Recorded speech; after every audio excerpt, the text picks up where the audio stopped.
Mourtel, un monde nouveau vous appelle.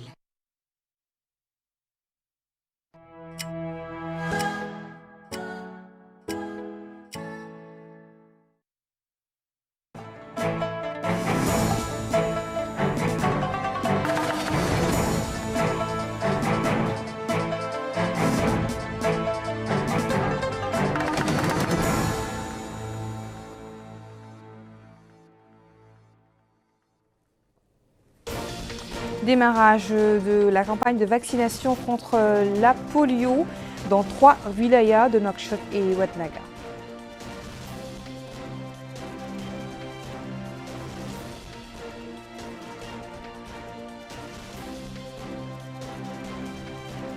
Et Nouakchott abrite une formation régionale sur la radiothérapie 3D, toujours dans le cadre de la santé.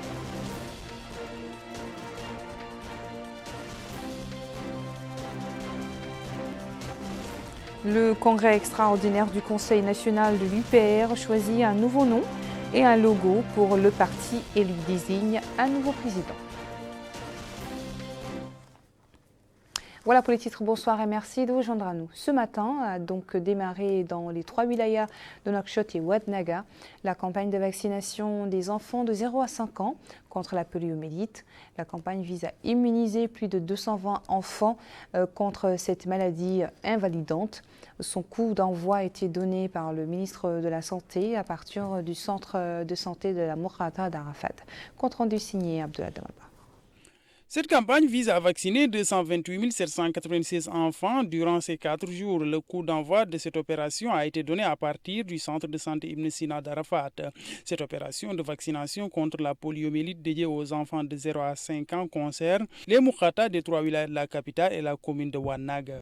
Le ministre de la Santé, Mokhtar Ould Dahi, a affirmé que cette campagne qui débute aujourd'hui prendra fin le 6 de ce mois-ci, déclarant par la suite que les 2 précédentes campagnes ont été menées sur toute l'étendue du territoire national. Il a aussi indiqué qu'en collaboration avec les partenaires au développement, le gouvernement a organisé une campagne nationale de vaccination qui s'est déroulée en 2 étapes. Ces journées de vaccination contre la poliomyélite s'inscrivent dans le cadre des objectifs du plan mondial pour la vaccination et pour les vaccins et la vaccination, et participent à faire avancer le pays dans l'atteinte des objectifs de développement durable.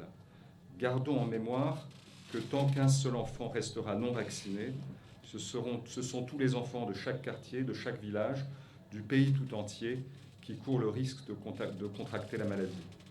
Rappelons-nous aussi qu'il n'existe pas de traitement contre la poliomyélite, seul le vaccin poliomyélitique oral protège l'enfant.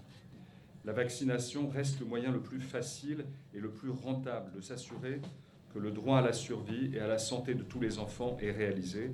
Voilà pourquoi nous devons encore renforcer nous devons nous efforcer partout dans le monde à mobiliser davantage de ressources pour nous assurer que tous les enfants sont protégés par la vaccination contre les maladies mortelles. L'adjoint au maire d'Arafat a pour sa part mis en avant l'importance de cette opération. Il a aussi affirmé qu'elle est mise en œuvre au profit des franges démunies. La stratégie qui a été adoptée dans le cadre de cette campagne a été mise en avant. Les stratégies, c'est porte à porte, comme d'habitude. Les équipes vont visiter tous les ménages et vacciner les enfants de 0 à 5 mois, à 59 mois. Les équipes, on a mobilisé 517 équipes, ça veut dire 1034 vaccinateurs et 115 superviseurs de proximité au niveau des Moukata, dont 29 au niveau des Moukata et 7 au niveau des régions. Le ministre de la Santé a procédé à la vaccination d'enfants au niveau du centre de santé Ibn Sina d'Arafat dans le cadre du lancement de cette opération. Toujours au volet sanitaire, une formation régionale au profit de 35 personnes évoluant dans le domaine de la radiothérapie 3D a débuté ce dimanche à Nouakchott. Elle est organisée par l'Agence internationale de l'énergie atomique en coopération avec le ministère de la Santé et le Centre national d'oncologie. Les participants à cette formation échangeront sur les méthodes permettant d'améliorer le traitement par radiothérapie dans leurs pays respectifs. Malika Nekli. L'optimisation de la radiothérapie conformationnelle 3D pour les pays francophones est l'objet de ce cours de formation régionale.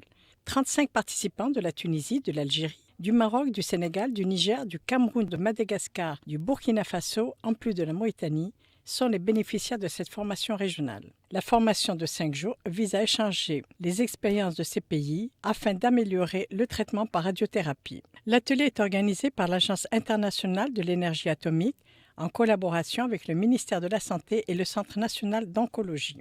À cette occasion, le ministre de la Santé, M. Mourtal Ould-Dahi, a souligné que les maladies oncologiques constituent un défi sanitaire pour tous les pays de la région. Et c'est pourquoi les spécialistes doivent partager les expériences réussies et échanger les expertises afin de relever ces défis. Il a ajouté que la Mauritanie entretient une coopération diversifiée avec l'Agence internationale de l'énergie atomique, notamment dans le domaine de la santé à travers le Centre national d'oncologie.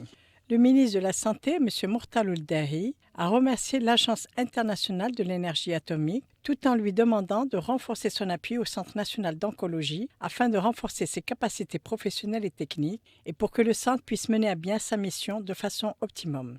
Le ministre a invité les participants à procéder à un échange d'expériences et d'expertise. Le président de l'équipe de formation a donné d'amples explications sur le programme de formation d'une durée de 5 jours. La formation est encadrée par des experts internationaux. Aux cours théoriques suivra une formation pratique qui sera dispensée au Centre national d'oncologie. Formation également à Ayoun, capitale du Had el-Sharqi, destinée à renforcer les compétences des personnels des communes dans le domaine sanitaire. L'initiative de la formation vient de la direction régionale de l'action sanitaire au niveau de cette wilaya.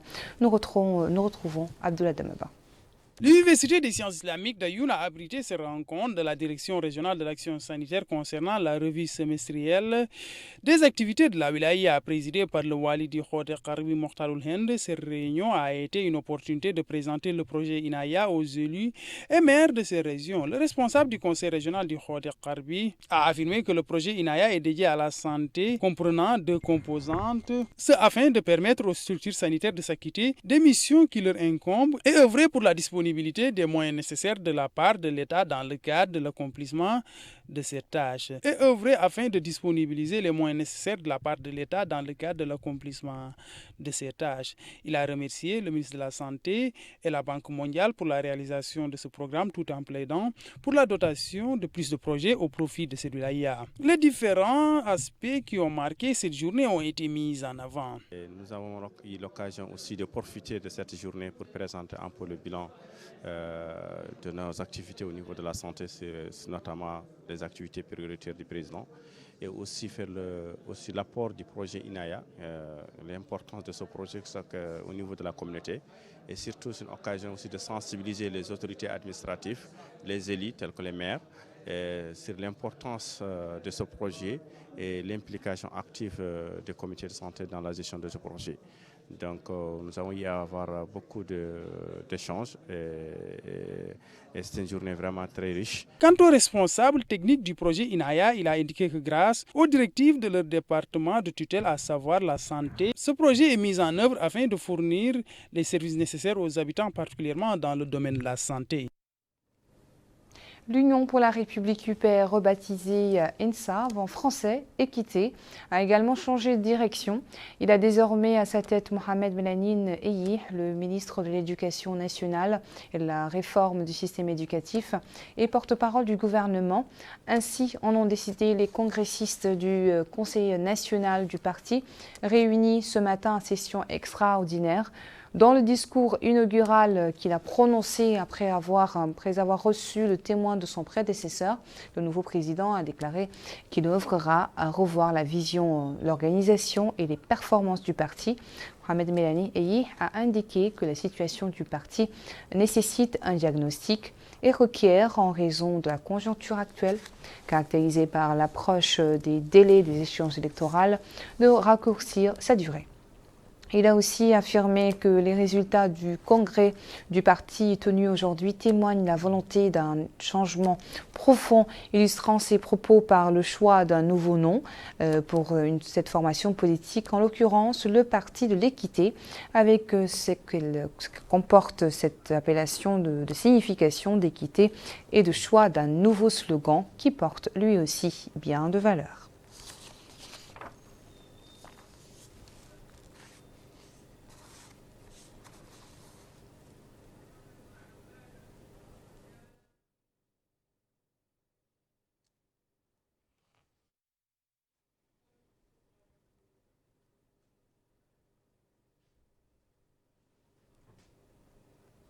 Il a plu hier sur 6 wilayas de l'Est du centre et du sud-est du pays.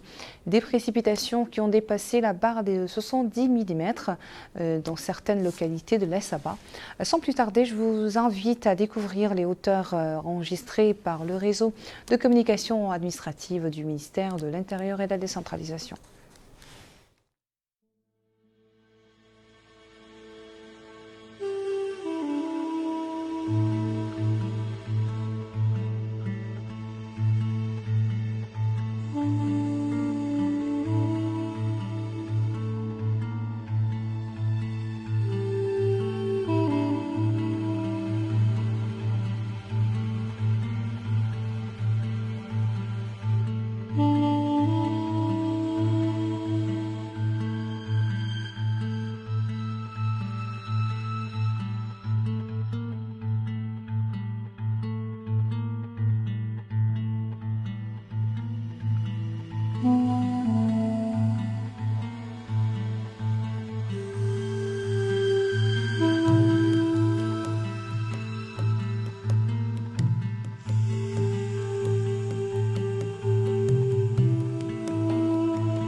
Après la pluie et le beau temps, les habitants de la ville millénaire de Walata vivent en ce moment les prémices d'un d'hivernage plutôt prometteur.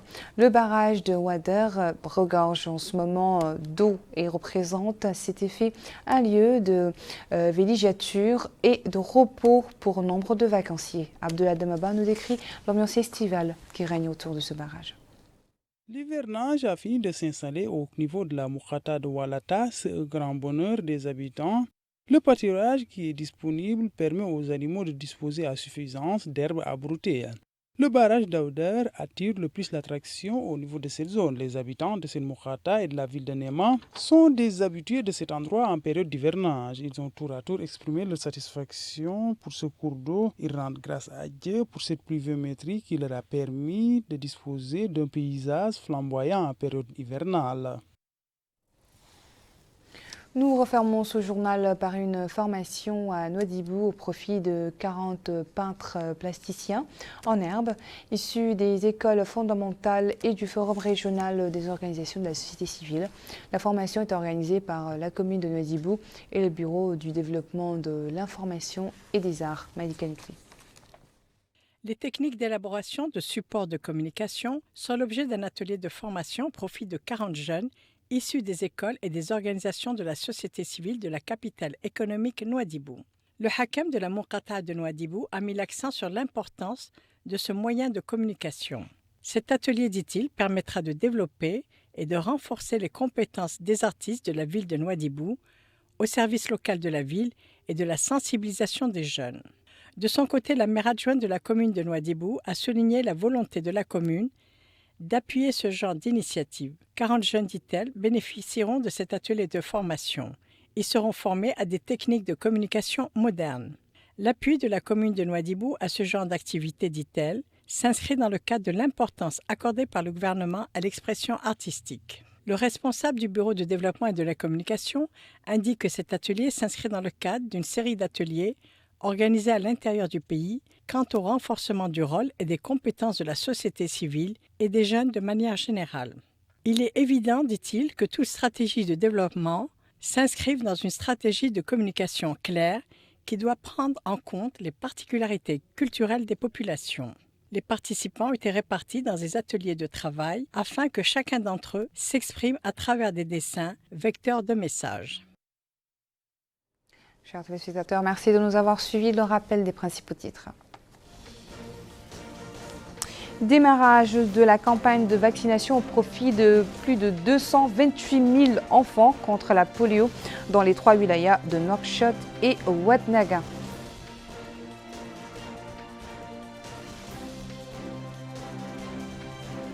Nouakchott abrite une formation régionale sur la radiothérapie 3D.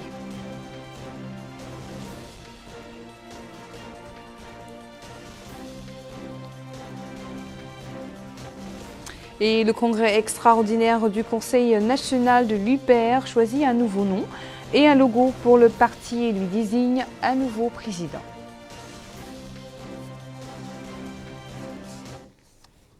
Merci de votre attention. Le programme continue sur El Mauritanien. Bonsoir.